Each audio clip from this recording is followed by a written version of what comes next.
বন দফতরের খাঁচা ভেঙে পালালো চিতাবাঘ, জখম চা বাগানের চৌকিদার। সোমবার ঘটনাটি ঘটেছে জলপাইগুড়ি বানারহাট ব্লকের আমবাড়ি চা বাগানে। জানা গিয়েছে, বেশ কিছুদিন ধরে আমবাড়ি চা বাগানে চিতাবাঘের উপদ্রব লক্ষ্য করা যাচ্ছিল। প্রায় এক সপ্তাহ আগে আমবাড়ি চা বাগানের 16/17 নম্বর সেকশনে খাঁচা পাতে বন দফতর। সেই খাঁচাতেই সোমবার সকালে ধরা পড়ে একটি চিতাবাঘ। খবর চাউর হতেই চিতাবাঘ দেখতে প্রচুর উৎসাহী মানুষ ভিড় জমায়। মানুষের ভিড় দেখে খাঁচার ভেতর ছোটাছুটি করতে থাকে চিতাবাঘটি। খাঁচাটি দুর্বল থাকায় আচমকা দরজা ভেঙে পালিয়ে যায় চিতাবাঘ। চিতাবাঘ বেরিয়ে আসার সময় দাঁড়িয়ে থাকা চা বাগানের এক চৌকিদারকে জখমও করে। জখম চৌকিদারের নাম চঞ্চল দাস। তড়িঘড়ি তাকে উদ্ধার করে প্রথমে তাকে আমবাড়ি স্বাস্থ্যকেন্দ্রে নিয়ে যাওয়া হয়। পরবর্তীতে তাকে বানারহাট হাসপাতাল থেকে বীরপাড়া স্টেট জেনারেল হাসপাতালে ভর্তি করা হয়। খবর পেয়ে ঘটনাস্থলে পৌঁছেছে বন দফতরের কর্মীরা। ঘটনায় নতুন করে আতঙ্ক ছড়িয়েছে চা বাগান জুড়ে।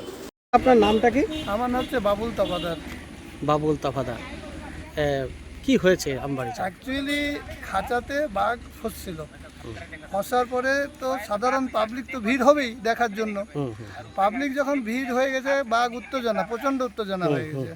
উত্তেজনা হওয়াতে কিন্তু আমার যে মনের ধারণা যে বাঘের যে খাঁচাটা ছিল সেটা উইক ছিল। যখন বাঘ অত্যাধিক উত্তেজনা হয় যে খাঁচার মধ্যে অত্যাচার করা শুরু করছে, সেটাকে যে খাঁচা কন্ট্রোল করতে না পারায় বাঘ খাঁচা থেকে বেরিয়ে গেল। যদি খাঁচাটা মজবুত থাকতো তাহলে হয়তো বাঘ বাইরের ভিতরে পারত।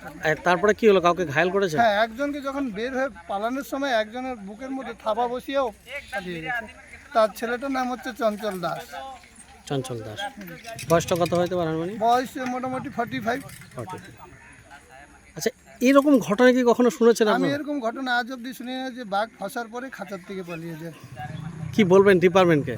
ডিপার্টমেন্টের এটা সমস্ত দায়িত্ব। ডিপার্টমেন্ট খাঁচা যখন দিয়ে গেছে তখন খাঁচাটাকে থরোলি চেক করা উচিত ছিল যে খাঁচাটা কোথাও ড্যামেজ আছে কি না।